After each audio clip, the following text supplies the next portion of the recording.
All right, let's get into checking this out.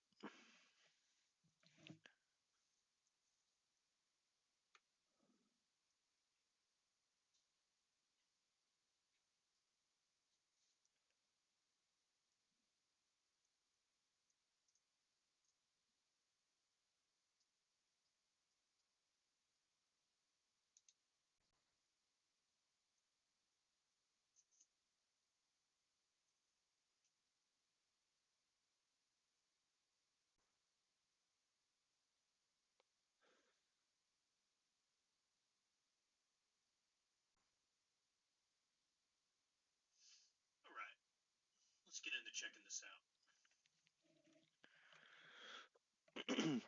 So, what we have here is the 1.128C live patch notes for none other than the Dark Age of Camelot. What is that going to entail? Well, we're just going to have to find out right here in this here patch notes web page. From what I understand, there might be some good, there might be some bad. So we're just going to have to read it start to bottom, and we're going to check it out. So off the rip, it says highlights, resist, debuffs, rework, class changes, less popular spec lines adjusted, bug fixes, and other changes. Resist debuffs. Resist debuffs for the below classes have been reworked to now act as a triple resist debuff. This change is to enable more diversity in group makeups. The red 50% debuff, once cast, will now fire secondary debuffs as followed. And then as you see, it has some listed here. So for the cabbie, it looks like instead of just doing spirit, you're doing spirit and body, energy and body, and energy and spirit. So going to change kind of the dynamic on which spells to use against what's classes, but having the dual uh, debuff, that kind of is a game changer in a sense, especially, I mean, two is better than one, right? So, Spirit Master here is going to get a spirit and body, energy and body, and energy and spirit. Eldritch is going to get a spirit and body, and energy and spirit. Sorcerer is going to get heat matter, and cold heat. Oh man, that might be a good one. Rune Master, heat matter, cold heat, so kind of similar to the sorcerer. And then the enchanter, we got heat matter, and cold heat. So pretty even across all three realms there. For the banshee, it's reverberating screams, going to get a 40% energy spirit debuff. Warlock, 40% cold and heat, and wizard's going to get a cold and matter. Yeah, that cold and heat debuff, oh boy, that might just be the one. All supplemental debuffs will have a 12 seconds duration, not affected by duration modifiers, so you cannot lengthen or shorten these. The following classes changes are also included in this patch. All right, let's get into the good stuff here. So this was a big one. I predominantly play Hibernia, so therefore, Animist is pretty close to the heart for me. And of course, I PvP a lot, so I play a Creeping Animist. And why do I play the Creeping Animist? Because it has an 875 range AoE root snare.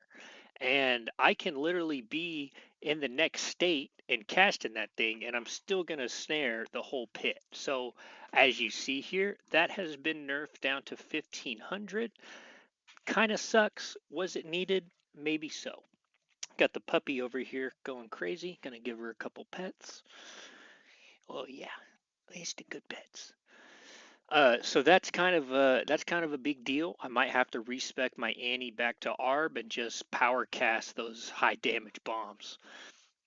Armsman, pole arm styles, phalanx, and poleaxe. Snare duration has been increased from 15 seconds to 19 seconds, so that's not bad. Banshee body debuffs have increased as the following: level 38, reverberating shriek from 20 to 30, and level 48 from 30 to 50. The Bone Dancer increased the Delve of Darkness spec line DD damages. So it looks like that was something else I kind of noticed was a theme with this patch was them increasing the damage of these DDs. So as you see, the Bone Dancer gets one here, that final spell going from 189 to 199, so about a 10 increase. Cabalist RR5. Resolute Minion now properly lasts 60 seconds. I don't play a lot of mid, so I guess that was an issue. This is the bread and butter. If you watch my channel, you know that I have a champion. The champion's my main. He's 11L4 right now, and we're on the grind to 12. Looking forward to getting there. But let's check this out. Acuity debuff secondary ability now gives 15% more power back to the group for a total of 25%. So that's an instant 25% power siphon. So that is awesome. And it's a group. So if I got my Eldritch over here, we're in a big fight. He's saying, "Hey, I'm out of power." I pop that bad boy like, "Oh, I got you, bro. Here's some power. Take that power, bro." Increased secondary ability of haste debuffs critical hit chance with both spells and styles, now 5%. So what that pretty much means, I believe, is sometimes they get resisted and whatnot. So if they have a critical hit, that means they're going to stick. They're going to hit for the full amount. So that is good. And then this is the cool one. A new HP armor factor group aura has been added to the champion's valor spec. So if you play champion, you know that the one downside is that it typically has less HP than a hero. Does it get a whole bunch of debuffs and is it still just absolutely nasty? Yes. Does it have low HP? Yes. I think even capped out and with all my in-game gear and stuff, my champ's around 3,300 HP. I think I can get it as high as 3,380 I've seen, but for the most part, I'm usually chilling around 3,000, 3,100. That 3,300 is really only coming if I'm with a full group with Bard and Druid and all that good stuff. Moving on, the Druid increased the delve of nature affinity baseline DD. So here we go again with another DD damage increase. So that's going to go from 148 to 179. So that's a pretty nice increase of almost 30, 31 actually. And then the following spell lines have been removed from the Druid nature affinity line. And it looks like the vitality of the oak. So I'm not sure what that one does. If that was a HP add-on, you'll have to let me know down in the comments. I'm just the messenger. Eldritch. Increase the delve of the light spec level 45 DD Shadow Doom from 209 to 219. So there we once again see DD damage increase. Enchanter, Enchantment of Ice in the enchantment spec line has been moved from level 16 to level 33. So that's a pretty big deal, as I know a lot of enchanters had started working that 16 into enchantment to get this. So now being able to have to go to 33 is going to be a bit of a game changer. You're pretty much going to have to decide which spec you want to go if you're going to do enchantment or if you're going to go more light or mana, I believe it is. Lower the power cost of the DD, so that's kind of nice, from 44 power to 29 for that final spell, so that's a pretty big deal. Healers, Mez Dampening has been returned to augmentation spec line as follows, and then you see a 10% increase there from level 16 to level 44, from 10 to 40. Don't know too much about that one, but Mez Dampening obviously going to reduce the time that a player is mezzed if you cast that upon him. That's what I understand. Hunter, a new standard shot has been added to the archery line. This shot is not usable in groups, so that's kind of cool. Level 49 standard solo shot fires an arrow at the target for 191 damage. Infiltrator, tranquilizing miasma. Level 46 reuse timer has increased from 1 minute to 2 minutes. Tranquilizing gas level 18 reuse timer increased from 90 seconds to 2 minutes and 30 seconds. Minstrel, lower the cast time for Minstrel celerity and range buffs from 3.5 seconds to 2 seconds. Minstrels, it's a tough battle. I don't like to see them getting anything, but, you know, to each their own. Necromancer's Spirit Blade turn has been moved from level 15 to level 26 in the Death Servant spec line. The Aegis Pet had its resist moderately reduced. Increase the damage of the Necromancer's Death Servant spec DD as follows, and we're going to see a 20 damage increase on that final spell, that Plague Surge. Lowered the instant snare from Painworking spec line as follows. So that looks like it's going to go down from 90% down to 70. So that's about a 20% decrease. You love to see it, especially as a hit player. Nightshade, if you've been watching my channel, I have a Nightshade. I've actually been getting pretty good on them. I hate to say it, but look for some more montage style videos coming soon from that guy. I'm trying to get him to RR9. That way, my damage is kind of capped out. Gives me a little bit more fair shot when I'm fighting all these RR13 Reavers and Minstrels and shit like that. But yeah, can't go wrong there with the Nightshade. Kind of the same as we saw with the Infiltrator. They're pretty much just changing the reuse timer of the Mez poisons. Paladin, increase the range of pulse celerity and pulse armor factor as follows. Celerity will go from 750 to 1500, and the pulse armor factor will go from 500 to 1000. So pretty nice quality of life change there, especially if you're in a group with a Paladin. Ranger, new standard shot has been added and standard solo shot. So same thing that we saw for the Hunter is going to be applied to the Ranger. The Reaver Acuity debuff secondary ability now gives 15% more power back for a group total of 25, so same as the Champ. And then the Charge RA training cost has been reduced as follows. Level 1 from 5 points to 3 points, and level 5 from 8 points to 6 points. So that's kind of a big deal because that's going to allow all these high RR Reavers to have even more realm points at their disposal, giving them even more toys. Reavers are a tough fight, man, and oh, yeah, I don't have one. I'm sure if I played one, I'd love it, but always trying to battle them, not very fun. Rune Masters. Lowered the spell range of the AoE root, so much like we saw with the Animus, they had that same 1875 range spell, and that's going to get dropped down to 1500. And then a new critical chance pulse spell has been added to the darkness spec line as follows. Got the level 45 runic empowerment for 5%. So critical chance pulse that gives you a 5% increase. That's pretty nice, to be honest with you. That's pretty nice. That 5% may not seem like a lot, but in the reality, whenever you're casting and swinging as much as you do, that 5% it comes into play. Scout, same thing as the Hunter and Ranger. They're going to see the addition of that new solo shot.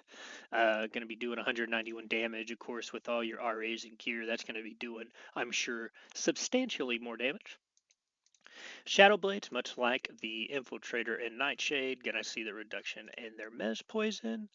Shaman, increase the delve of the cave baseline level 49 DD Ancestors Ruin from 128 to 179. Very cool there. So we're gonna see a almost 50-point increase. Wow, that's quite a big deal. Scald, this is a big one. A lot of people think Scalds are overpowered, me included. But increase the level 47 confuse spell disorienting cry. Chance to confuse from 85% to 100%. What?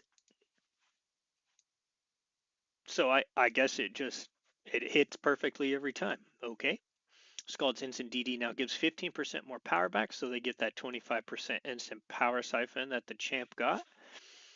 A new range buff has been added to the battle songs as follow. That final one, Gift of Ragnar, giving you 10%. So they're going to have a 10% range buff. That's not cool.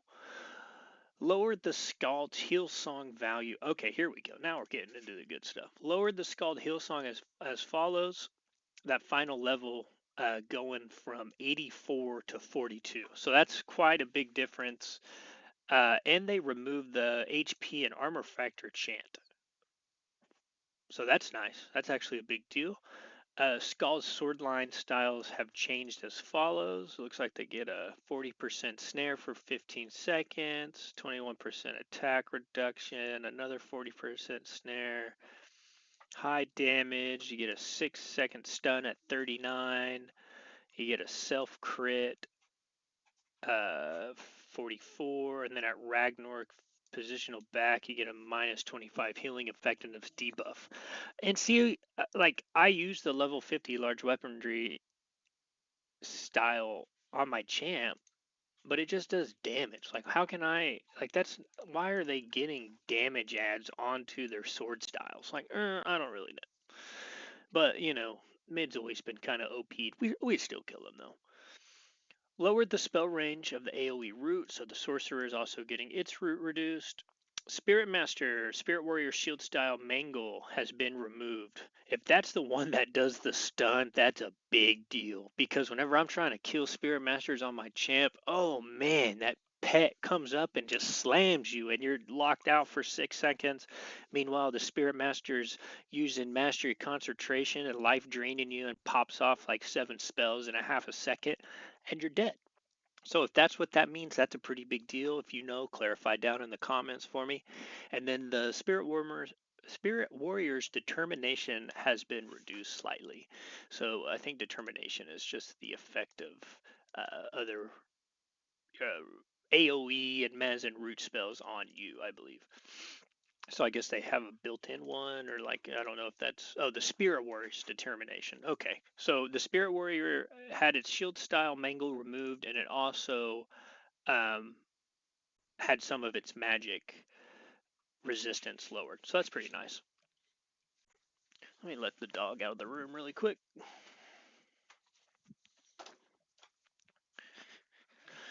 All right. Thane. I do have a Thane. It is my one mid character. I'm very proud of him. Played him during Caledonia. His name's Grinch. Be on the lookout for him.